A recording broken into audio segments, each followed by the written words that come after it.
Are you a forward thinker? Then you need an HR and finance platform that thinks like you do. Workday is the AI platform that helps propel your organization, your workforce, and your industry into the future. Workday, moving business forever forward. Hey, this is Bill Simmons from the Bill Simmons Podcast, here to tell you that Michelob Ultra, the official beer partner of the NBA, is bringing NBA fans closer than ever this season with chances to win great prizes, including courtside tickets. Enter now at MichelobUltra.com/courtside. Michelob Ultra Courtside 25 to 26. No purchase necessary. Open to U.S. residents 21 plus. Begins on October 1st, 2025 and ends on June 30th, 2026. Multiple entry periods. See official rules at MichelobUltra.com/courtside for free entry deadlines, prizes, and details. Welcome to Sephora. I'm looking for a perfume that's not too perfumey. I got you. Serum moisturizer or moisturizer serum. Let's get into layering. My concealer is making me look worse. Sounds like the wrong shade. Let's get you matched. There's only one store that really gets what you're going for. Get beauty from people who get beauty. Only at Sephora. Hi, Let's get you a basket. The family that vacations together stays together. At least, that was the plan. Except now, the dastardly desk clerk is saying he can't confirm your connecting rooms. Wait, what? That's right, ma'am. You have rooms 201 and 709. No, we cannot be 5 floors away from our kids. The doors have double locks. They'll be fine. When you want connecting rooms confirmed before you arrive, it matters where you stay. Welcome to Hilton. I see your connecting rooms are already confirmed. Hilton, for this day. Brooks Running reminds us that we're all powered by something. Whether it's the me-time energy of a run after a day at the office, the electrifying energy of your first marathon, or the infectious energy of a group run with your friends. No matter what energy powers you, Brooks has gear specifically designed to unleash it. So lace up and let it out. Let's run there. Visit brooksrunning.com today to learn more.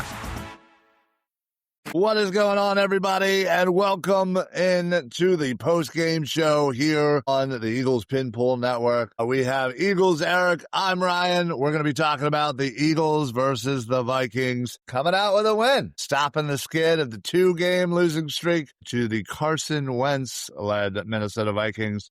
Just off the bat, Eric, give me your initial thoughts. What are you thinking? How are you feeling after a victory over the Vikings?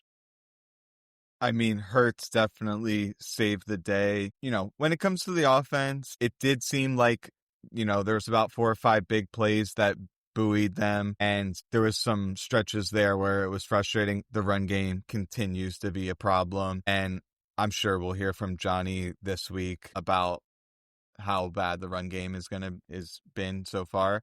And one of the things that I'm sure will be a big talking point will be sustainability. And you get that 80-yard touchdown to DeVonta. You get the 4th down play where AJ's route basically stopped before he got connected on a scramble drill, and then the double move to win the game. That's not really sustainable. If you can get first down runs where you're picking up 5 and 6 yards, you know, quick little scheme wins like you saw the Vikings do, that's more sustainable. So, you know, what they ultimately did against a good defense, when you look on paper, it's going to say amazing performance. But under the hood, it's something where they can't necessarily rely on those plays long term. So curious to hear your thoughts. Yeah, no, agreed. I think those are nice flashy plays. Those are nice little sprinkle extra on to the offense. And they're great when they work. Again, as you said, not something that you can rely on week in, week out. But yeah, I think that's the takeaway here is you have a run game that just seems all over the place. You know, you had a couple of nice runs from Saquon, and then you also had some really poor runs from Saquon. And, you know, again, how much percentage of that is Brett Talk being thrown in there, center? Again, thank God, you know, for Dickerson for actually playing. He managed to play the whole game. You know, let's cross our fingers on that. Now it's Cam's turn, which is unfortunately kind of what I was kind of hoping to give Cam at least a week or two, you know, including the bye to kind of get himself, because he's clearly been dealing with some things. So maybe this was a blessing in disguise. We get a win out of it. Cam can, take this week, take next week, and then into the bye. So he's going to have a couple of weeks to get himself a little bit more healthy. So I think that's certainly a key factor in this run game, but it's certainly not the paramount thing that's stopping this. Yeah, and coming into this game, I talked about when the Vikings know a run is coming, they trigger downhill aggressively, and they're good against it. It was more in those situations where your formation, your personnel package, maybe there's a decent chance you pass, and then they were more vulnerable, and it didn't necessarily seem on the broadcast watch that the Eagles did very much of that. So it's definitely going to be something that we break down. Actually, let's talk about this one play. There's a comment in the live stream from his second comment, if you could flash that up there. Because I want to talk about this. I want to get your take on it. They have a chance down at the end, 3rd and 5, and they decide to run it. When, the run game hadn't been working that well. Hurts was playing really well at that time. Now, here's my take, and then I'm curious to hear yours. I'm not vehemently opposed to the run, but they didn't dress it up or disguise it. They just ran like a straight, what it looked like was off tackle play where it was clearly a run as soon as they snapped it. Whereas if they had some kind of fast motion at the snap, what the Lions like to do is when they run it on 3rd down, they'll kind of peek a bubble and then like a little draw play. Yeah. And what happens in those plays is the offensive line is able to get downfield to second level blockers, and you can get arc blocks from tight ends, and then you can pick those up. But they just did straight off tackle, and the defense just converged right on it. So the process I thought was questionable, but the play I thought was bad. What was your take on it? Yeah, and listen, I think ultimately, I think this comes down to, Kevin Patullo and the lack of experience that he has in actually calling plays. I mean, I don't know what other excuse there could be for calling such a vanilla run in a very crucial spot that you get that first down and you're golden. And you're right. They just, again, it was just a simple, off tackle dive play. And yeah, it was, I think we all saw that coming. So Vikings certainly did as well. But yeah, listen, and I'm usually not one to kind of jump all over, Patullo. I think he's certainly gotten it enough from the media, from the fans and everything. But, again, a reminder, he is still learning on the job how to be a good play caller. And he sometimes shows flashes of getting it. Other times he seems like he's hitting Ask Madden and doesn't really know what is going on. So yeah, it's unfortunate. The run game seems to be very lost, and it's sad to see Saquon have such an amazing year last year, and then kind of come to this where getting 60 yards is an accomplishment. It seems like they get up there on 1st down, and they're like, all right, we're going to try to get ahead of the sticks here. And they have some kind of miscue, and then they're behind the sticks. And before you know it, it's like 3rd and long, and they're like, crap. And they bailed themselves out. It was kind of reminiscent of last year where they'd get into these perilous 3rd down situations, and then they would just make a great play. And it's like, why can't we be on the attack on early downs? To me, it's way too, like Denez Selman talks about this, where football, the way it's designed, is the offense inherently has that first mover advantage. And who you put in the game, where they line up on the field, how you move them around, ultimately the concept that you call. The defense, to some extent, has to react to that. But especially on early downs, it seems like the Eagles just turtle up, and they're like doing not much of anything, thinking, okay, let's just protect the ball, get ourselves in favorable situations, but it's not working.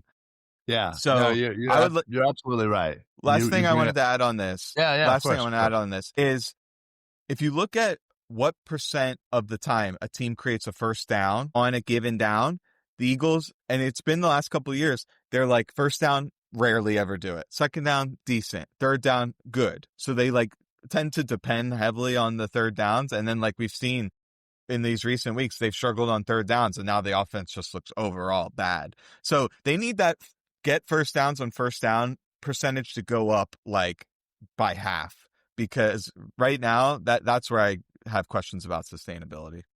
Yeah, no, you're absolutely right. I mean, and the whole job of first and second down essentially is to make third down extremely manageable. Thirds and short, thirds and short, thirds and shorts. That's how you convert, and that's how you get your third down percentages up, is by giving yourself 3rd and 2, 3rd and 3, and being able to run the ball and get those yards. Because again, as a good team that can run the ball, 3 yards isn't something that's out of the realm of what's expected. So yeah, it's definitely, I think it's definitely a mixture of this offensive line, the injuries, and I think it's also some of the play calling and the situations that we're playing, that calling these plays, that is hurting ultimately our run game. Because I've always believed that the run game is first, and that sets everything else up. You can have a great run game that sets up your pass, and it's just easy from there. So that's why I think this offense looks lost. It really just does. But in saying all that, Hurts took it upon himself, I guess, to, hit AJ. Finally, we have an AJ Brown's game. Now, hopefully, we can maybe quiet down the AJ Brown trade rumors, or the diva, they hate each other rumors, whatever crap that gets made up every week. After having such an amazing game, DeVonta 180 yards. I mean, it was nice to at least see something a little exciting, even if, as you say, not necessarily week to week sustainable. So if you look at completion percentage over expected, which is like taking in the down distance, how far the ball was thrown down the field, and other factors, Hurts was way off the charts, near 100th percentile. Overall, the offense had a 39% success rate to Vikings 51. So it is easy to look at this game with rose-colored glasses and be like, 300-something passing yards, 28 points against the best defense in the league, amazing. But I would want to pump the brakes and say, like, some of they were like just a lot of these plays were like, our players are better than yours. Yeah. You would just hope that the Eagles would be able to have plays where that's not necessary. Yeah. Yeah, of course. Yeah, you're absolutely right. As we've said, it's those plays are nice. Those plays are fun. They're exciting. Get the fans, jumping up and down. But you're right. It's there's something about this offense that's just missing. It's kind of being able. I was at least glad that they had that nice 8-minute drive. That was at least something that I could say, hey, listen, they finally had a nice long drive that was a mixture of running and passing. It wasn't just some large play. So again, I think little things, little building blocks to kind of build on for future games. Yeah. So no empty that I could remember. No significant quarterback scrambles or any design runs. No like RPO dump offs to the flat, really. Like no halfback screens. Like basically plays where you don't need to have perfect timing and delivering it between throwing windows and great blocking. Like you don't need all that to be in place for some of those concepts that I just mentioned. And that's where people get this feeling like, why is it like pulling teeth? Why is it so hard for the Eagles to string together a couple good drives in a row? Like it'll be amazing and then 3 and out, 3 and out, amazing. Like, and I've said this a lot, so it's going to be annoying by now for the people who tune in every week. But Ollie Connolly talks about an offense. A good offense is one that's like a ball rolling downhill, right? But the Eagles, it's like this, boop, boop, Yeah, it's like the roller coaster. It's up, down, Yeah. up, down, it's up, down. Yeah, you can't get a good read on it. I just don't think that you can depend on that. Like, yeah, it's great to have it, but the one thing I'll say on is those plays where your players are just better than you. And I will say this, let's talk about some good things. Their scramble drill looks dramatically better. It's something that we talked about a lot. At the Broncos game, it was as bad as it ever got. Sure. I think they definitely started to put renewed focus on it. Even though the Giants game stunk, the scramble drill looked good in that game. It looked really good in this game. Yeah. No, Hurts rolling out, hitting that bullet to AJ on the sideline, that might have been one of his best throws of his career in the scramble drill. Agreed. It was a laser. Yeah. It was perfect. It was third down. It was exactly what was needed. And there was no other spot that he was going to be able to throw that ball. And AJ, again, just, perfect. Yeah, absolutely. Do you want to put this comment from Bread Eclipse on there? I was just about to do that. Eric, were the Vikings still running a lot of zone coverage? Would you say the game was an improvement for the offense against zone? Bill Bread Eclipse. I mean, without Prime Vision, I can't say 100%, but just like they're running back replays. And whenever you don't see a guy like directly attached to DeVonta as he's going for 180 yards, immediately you could think, okay, yeah, they're running zone coverage. My guess is it was about 75% zone coverage. And, it was amazing because when they attacked that intermediate middle, there was nobody around. And that's the area that you have to attack against these two high structures. The play action, when they use that, it worked phenomenally. I don't think it takes a rocket scientist to see what are the things they're good at and why are they good at it, and vice versa, the things that they struggle with. And that's where it just becomes inexplicable at times that why aren't they seeming to put more focus and, I guess, amount of reps into the stuff that is conducive to the strengths and weaknesses of the unit. Yeah. And so it's every week we talk about all the things that they could be doing. And, when they did do the QB design run game, they did a zone read where Hurts is going out here. Well, unless he's completely uncovered, he has no juice when he's going east-west. So he literally had a step and couldn't outrun a defensive end or linebacker. But there's ways to still run the zone read. I posted on Twitter the inverted zone read where if the DN crashes, you give it to Saquon outside. And if the DN stays, then Hurts goes up the middle. So that, to me, when he's north-south, he's much better. Why aren't they doing that? Probably to protect him. But as Shane always says, I forget if it's him or Johnny, if you have a franchise quarterback you're paying this much, and one of their key attributes is their ability to scramble and run it, you can't just say, we're not going to use that to protect him. Do you want to flip it over to the other side of the ball, or do you have more comments on offense? Yeah. No, absolutely. I thought there was some good in the bad and bad. There was seemed to be a lot of pressure on Carson Wentz, but in typical Wentz fashion, he's a little slippery. Was able to kind of get out of what was or should have been perceived sacks. Obviously the Jalen Hunt play, huge. I thought I could watch that part with Jalen Carter, just absolutely swimming by his man and just crunching Wentz. And, again, hats off to him for being in the right spot for that interception, because that was perfect. And then just, running it back obviously was huge and turned out to be pretty important. But it was nice. Honestly, I'll say this. It was nice having Dean back, truly back in some defensive plays. He is such a huge upgrade in the run defense. And again, that's not necessarily any crack on Campbell. Believe me, I certainly love Campbell.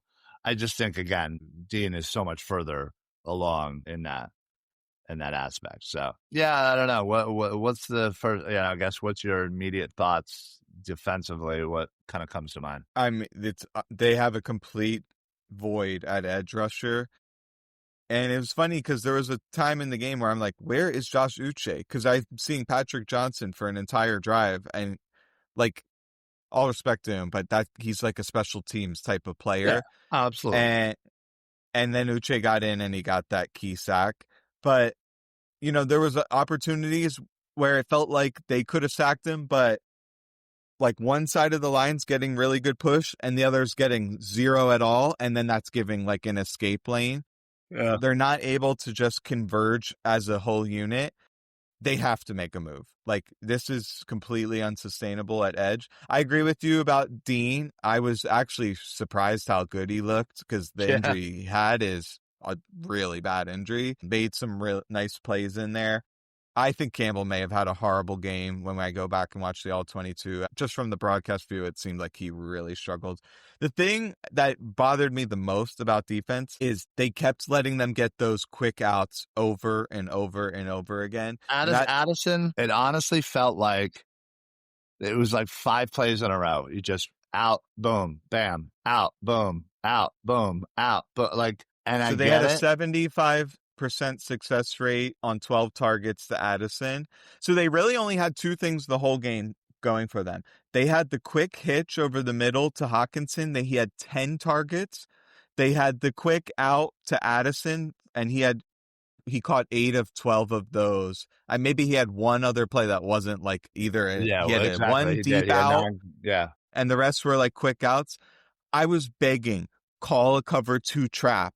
Let the corners jump that one time. Wentz was literally going to just chuck it no matter what. I was disappointed in Fangio, actually. Like, why didn't they make an adjustment? It was almost, I forget, I forget what the tendency was, but it seemed like almost every single second down, they were going to that quick out in the second half. You're and they completed it, I think, every single time, or almost every single time, except one. Maybe Wentz chucked one completely into the dirt. Maybe, but and then they get the 4th down and they give up the flat. So I was like, even in the first half, they were giving up the flat really easily. Like, Wentz throws it over the middle, it's a disaster turnover. He's gun shy about throwing it over the middle. So I just don't understand why they didn't try to funnel more passes into the middle. And he was so confident throwing those quick outs against leverage. I mean, to me, that is like inexcusable. Yeah. No, there was definitely an opportunity there to make a play. That's for sure. I'll say this. Ryan checking in. Ryan Swoop. Can I explain something? Sure. Go ahead. Start typing away, bud. Is that Ryan Swope, the NFL player? Do you remember that he was like a god at Texas A&M? That would be cool. Maybe we should ask him. Can we ask you a question? Real quick, let me get through some of these comments. Brett Eclipse, Wentz still can't throw a screen pass. Also, Brett Eclipse, can they try Ty Robinson at edge or something? King checking in. Petula called a better game, or did Hurts play better, or is it both? Real quick, what do you think on that question? Do you think Petula deserves some of this credit? Is it mostly Hurts that deserves the credit, or maybe somewhere in between? Well, they didn't have a high success rate. The ground game lost 9 points, almost expected points. Only 32% success rate. Part of it is because of predictable tendencies. Because remember, coming into this game, the Vikings were 20th ranked run defense. Now, getting Blake Cashman changes that calculus considerably, but I didn't think they did enough in the run game. Maybe you can blame Stoutland to some degree. Like, the blame game's tough because we really don't know who's calling the shots behind these various elements, but that does warrant criticism. In the pass game, remember, they had the 2 AJ plays accounted for 14.5 points, roughly. And then the DeVonta Smith play was worth a touchdown alone.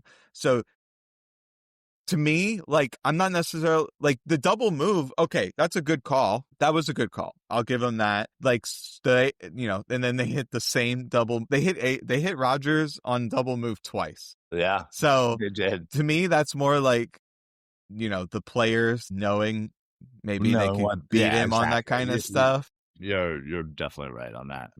Anyone could sit back there and say, let's call Sluggo. Like, to me, if you're trying to give like compliments about play design, it's like, oh, we know they're going to be in this coverage, and then you have this influence route who's going to grab this guy, and then you have this timing route behind it, and boom, we're going to hit him. Like, then I'm like, okay, really? And that may have happened. We'll see when we watch the film. But if you're just like, all right, they're going to sit on the slant, we're going to run slow go, like, okay, maybe I'll give you a cookie for that and a pat on the back. But yeah, not necessarily something that I would, give a ton of credit to Patullo for. Okay. I mean, hey, fair enough. Ryan, I guess, finally answers us. I could care less if Hurts never did what he did today. Never asking for 250 to 300 yards passing or 30 to 40 throws in a game. Do not care. I hate the fact that dies real quick. I just want 220 from him per game, 20 to 50 throws, 8 to 10 runs. I'm sorry, 8 to 10 deep throws per game.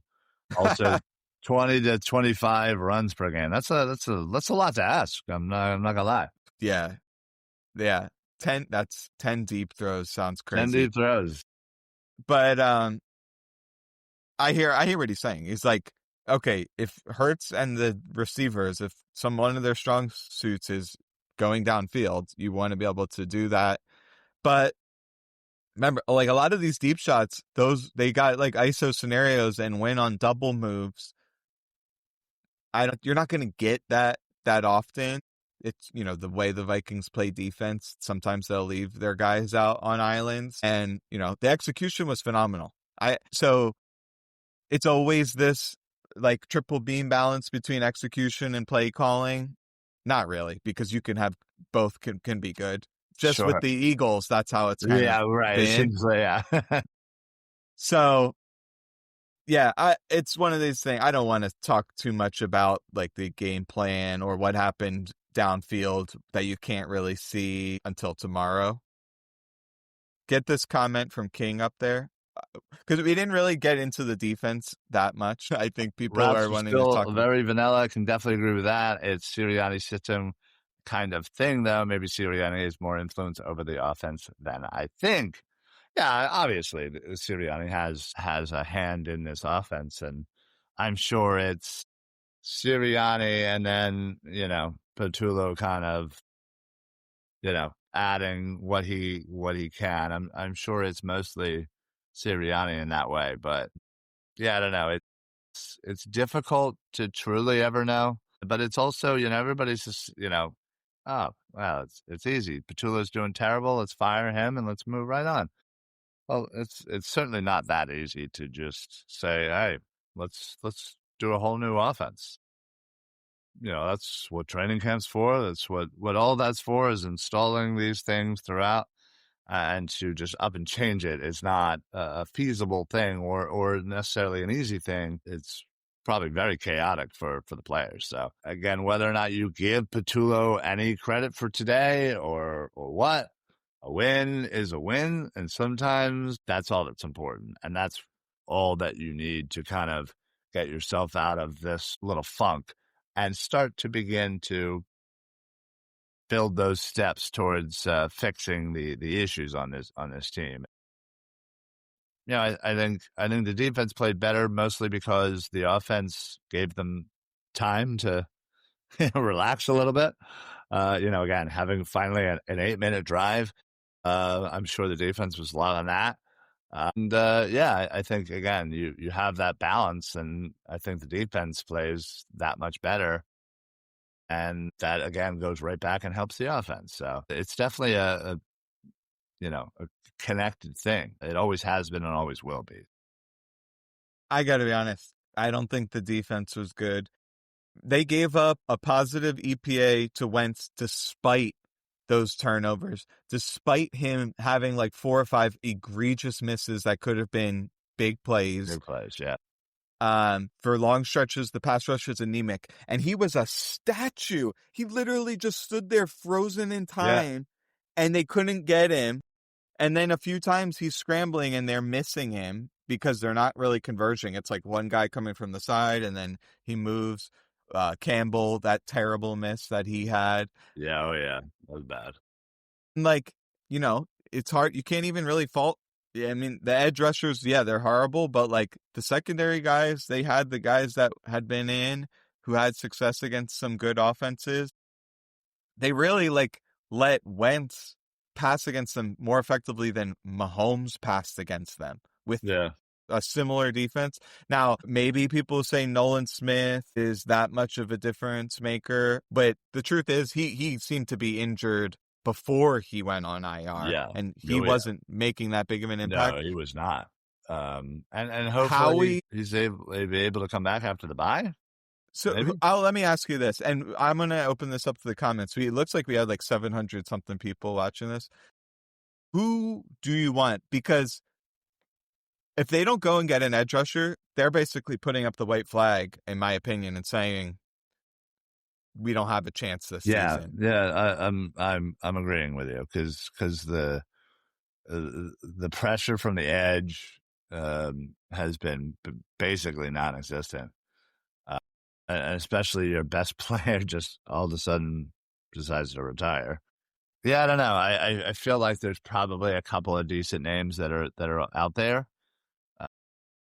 There's obviously the top tier, the Hendricksons, the Myles Garretts, the Max Crosbys, because all those names are always going to be floating around. But yeah, whatever that kind of, again, and I'm not sure who might be available, but that kind of next tier is where I would focus that kind of, just under the superstar kind of, level, but somebody that can come in and be a clear number one in the edge room and take some pressure off Nolan Smith, let him kind of figure it out from the injury and come back and have player A and Nolan Smith kind of drive the force from, this point on to the season.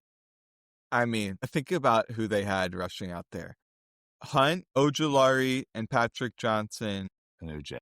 None of those guys can really rush the passer, even at an average level. Uche, and I went back and watched his film from the last several weeks. He does have some juice, but he always takes the path of least resistance. Mm-hmm.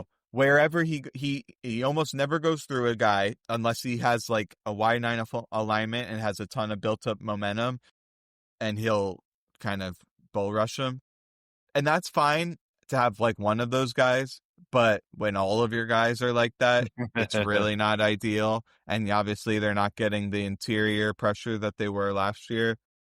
So to me, let's just talk about actual guys. Trey Hendrickson, you probably have to give up a second for him. You're never going to give up a second for a half a year rental. Yeah. So then you would be committed to re-signing him probably for like a 2-year deal around $30 million a year. Yeah. You know what? If you do that, you know what probably happens? You probably aren't extending Nolan Smith. And I don't know where I fall on that. If, you could argue that he's an injury-prone player. Sure. And, he's kind of he's unrefined as a pass rusher. Like a lot of his wins are off athleticism, and he's come a long ways. But am I going to feel amazing giving him $22 million a year? Not necessarily. Yeah. So that's that scenario. Then you talk about the guys under that. So Jermaine Johnson, he would be expensive. He might cost a conditional second or a third and a sweetener. Yeah. He had a torn Achilles, and then he hurt his ankle and missed like 3 or 4 games. So he's good, but he looks stiff as a board on that reconstructed foot. Yeah. And unless he's going to get back to like near 100% health, I wouldn't want to give him a big contract either. So then you look at guys who are more of a bargain. Bradley Chubb. You could probably get him for, my guess, maybe a crappy 4th or a 5th, like late, like a 5th and a 6th. Sure.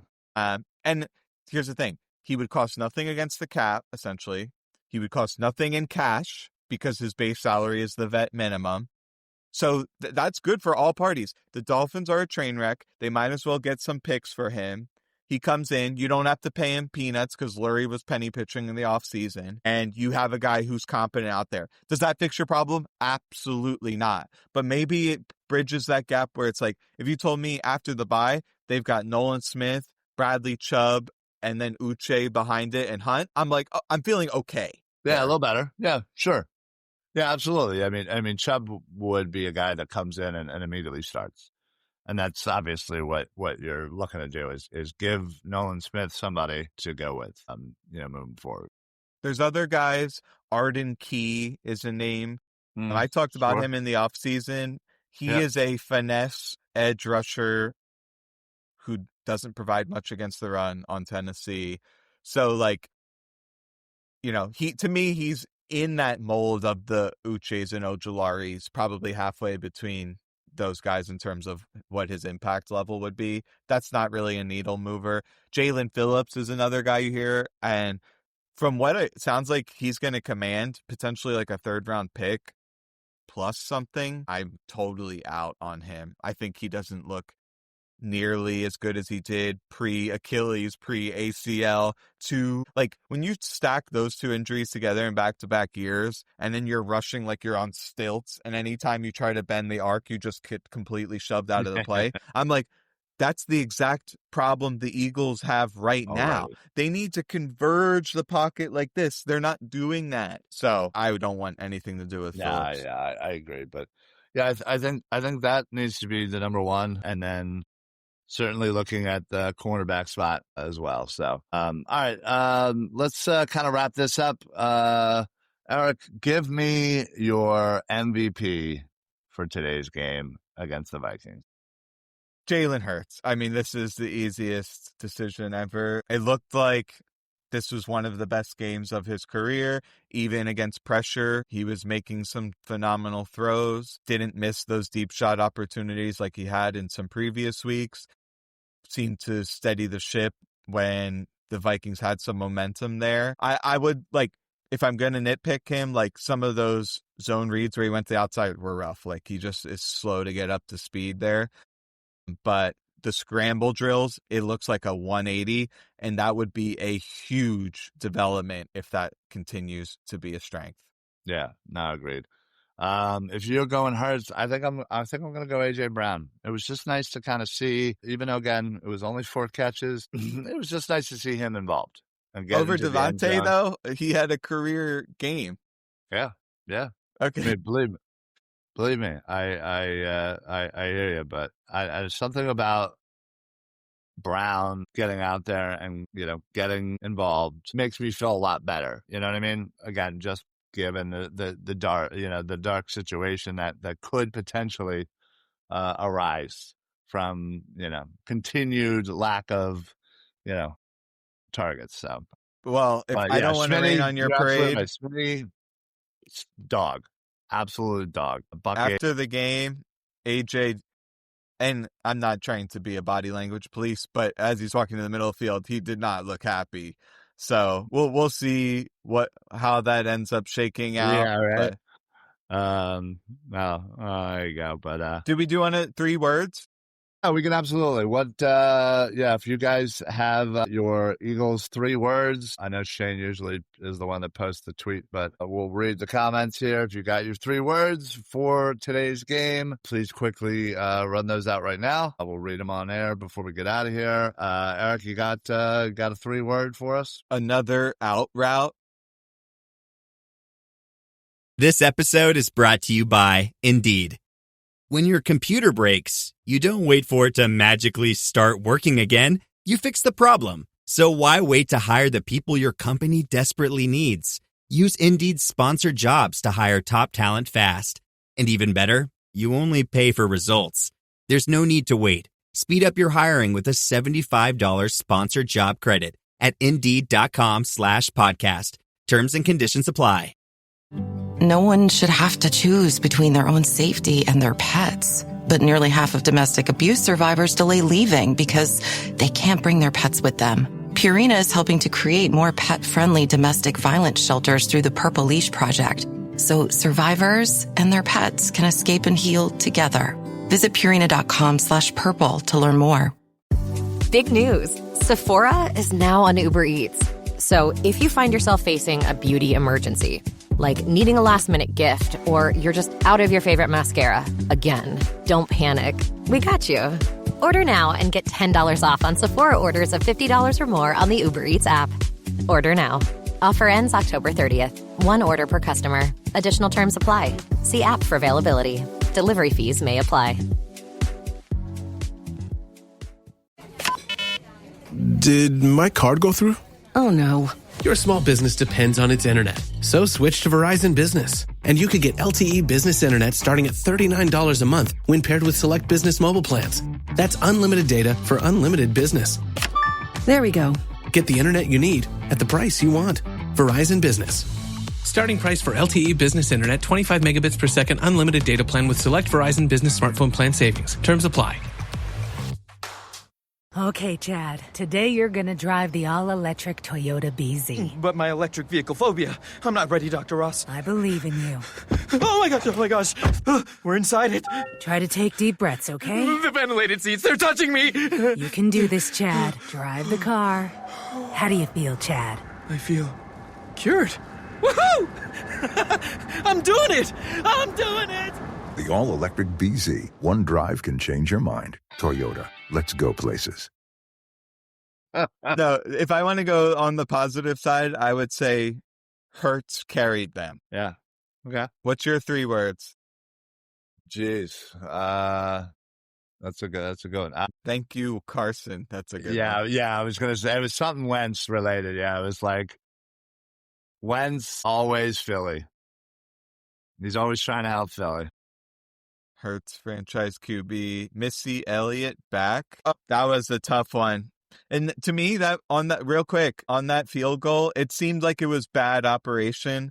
There was some shenanigans with the Vikings running in guys late, and then they're like, clock's ticking down, and it kind of looked rushed, and then he just blocked it right after that 3rd and 5. That was a brutal stretch. Yeah, agreed. Michael Clay, he has some explaining to do. Special teams had some rough plays there. It was Xavier brutal. Gibson, though, let's go. Glad to see him out there. Hopefully, we'll get more of him. That's for sure. Brett Eclipse says, thanks again, Wentz. Q. Missy Elliott back? Jake Elliott, that's what he's talking about. Got it. Hurts franchise QB. King says, totally not detailed. And the Sam Squanch says, fix the run. Well, these are all, King also says, really bad coaching. Yikes. Okay. So, all right, before we get out of here, I'm sure you'll see a past game review from Shane. You'll see some discussion about the run game from Johnny. So I think I'm going to start taking over ownership of the defense. Tomorrow, probably by the end of the day, expect some kind of, defensive review with some film and some grades on Twitter. So anything you guys are interested in, you can always reach out to us, send us messages, tweet at us, and we're happy to go and answer.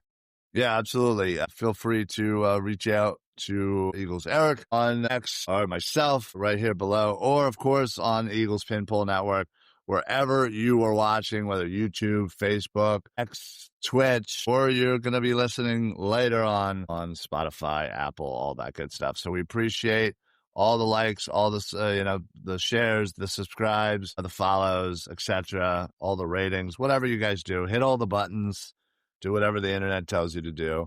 Give us all the 5 stars and share us out with your people. We appreciate y'all for that. So we're going to get on out of here. Great to be in the win column here. Finally, again, after the 2-game skid.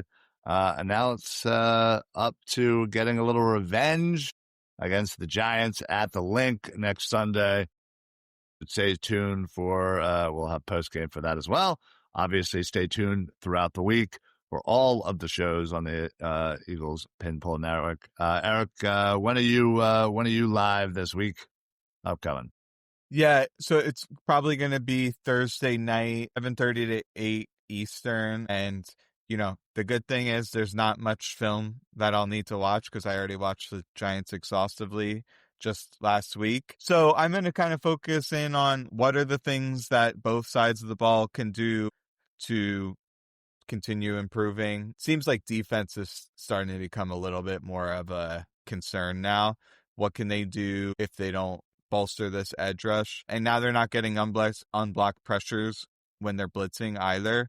So they might need some more creative strategies to create pressure. Gotcha. All right. Well, listen, like I said, make sure you are tuned in to the Eagles Pinpool Network this week. We got a bevy of shows throughout the week, so stay tuned, log in, share it, like it, follow it, comment, join us, during our lives. That is the best way to do this. We enjoy kind of conversing back and forth with you guys. So I appreciate everybody that's in the chat. Sorry we couldn't get to as many as the comments as we wanted to because I'm terrible at this. So that's it for us. Eric, anything to add before we pop on out of here and enjoy this win? When we just make suggestions, it's not like we're just yelling into the wind. They hit that double post against AJ. That was something I put in my preview. Makuba had the interception. So I just a little bit of a brag there where sometimes when they run the concepts that me, Johnny, Shane, you suggest, they're successful. So hopefully the fans are appreciating that and we can continue to do so going forward. There you go. Awesome. All right, y'all. Well, we're heading out. Thank you all so much for joining us. Enjoy the win. And as always, go Birds. Have a great night, everybody.